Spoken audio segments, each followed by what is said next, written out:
Naglabas na ng Notice of Termination ang Department of Transportation, DOTR, laban sa BF Corporation at Foresight Development and Surveying Company, BFCFDSC, Consortium, contractor ng Common Station Project, dahil sa umano'y excessive construction delays sa nasabing proyekto.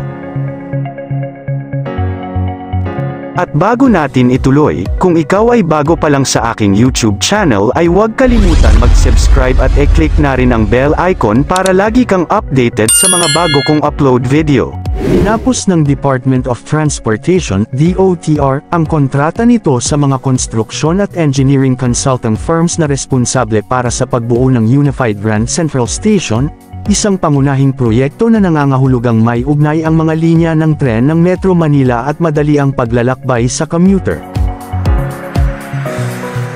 Sa isang pahayag noong Biyernes, May 16, sinabi ng DOTR na naglabas ito ng isang opisyal na paunawan ng pagtatapos laban sa BF Corporation at Foresight Development and Surveying Company, BFCFDSC, Consortium dahil sa labis na pagkaantala ng konstruksyon ng proyekto.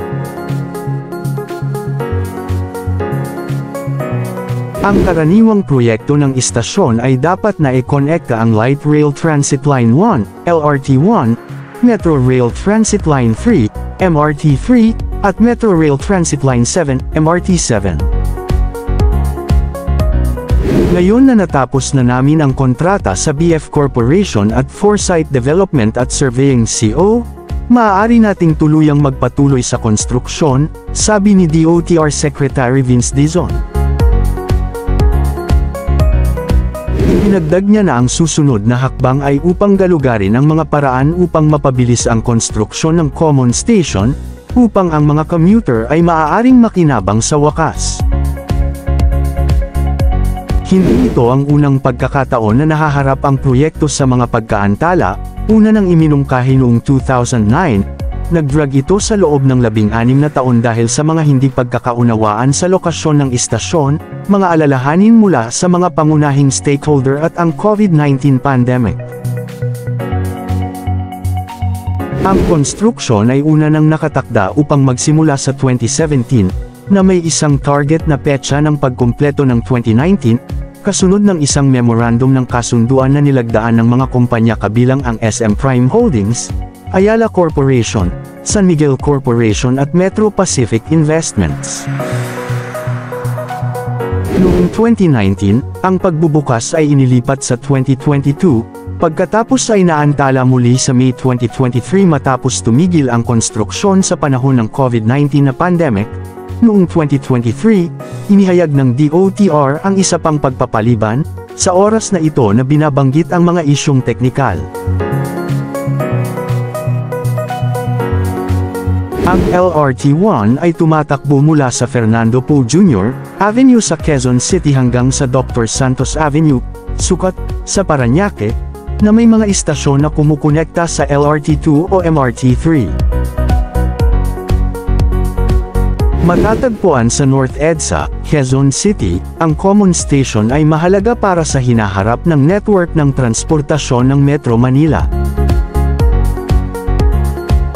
Kapag nakumpleto, papayagan nito ang seamless transfer sa pagitan ng mga pangunahing linya ng tren at isama ang isang integrated intermodal transport system na nag-aalok ng mga serbisyo ng bus, jeep, at taxi. Samantala, ang MRT3 ay tumatakbo kasama ang EDSA, mula sa North Avenue sa Quezon City hanggang Taft Avenue sa Pasay. Ang MRT7 ay nasa ilalim pa rin ng konstruksyon at nakatakdang tumakbo mula sa San Jose del Monte sa Bulacan hanggang sa North Triangle sa Quezon City. Samantala, sinabi ng San Miguel Corporation na ang MRT7 ay lumalapit na sa buong operasyon nito, at nilagdaan ang isang deal sa pambansang railway ng South Korea para sa maintenance at operation ng mass transit system. Ang SMC-MRT7 Corporation ay pumirma ng kasunduan sa Operations and Maintenance, O&M, sa Korea Railroad Corporation (KORAIL), upang suportahan ang susunod na yugto ng MRT7. Sa Sa ilalim ng kasunduan, ipagpapatuloy ng CORAIL ang papel na payo nito pagtulong sa gabay sa pag-set up ng mga pangunahing operasyon ng MRT-7, mga protokol ng kaligtasan, at mga programa sa pagpapanatili. Ang 22 kilometrong MRT-7 ay kumukonekta sa North Avenue sa Quezon City sa San Jose del Monte, Bulacan, na may 40 na istasyon. Noong nakaraang taon, sinabi ng kagawaran ng transportasyon na nasa target upang simulan ang bahagyang operasyon sa huling quarter ng 2025. Ito ay isang kritikal na hakbang habang papalapit tayo sa paghahatid ng MRT-7 sa publiko, sabi ng chairman ng SMC at CEO na si Ramon Ang.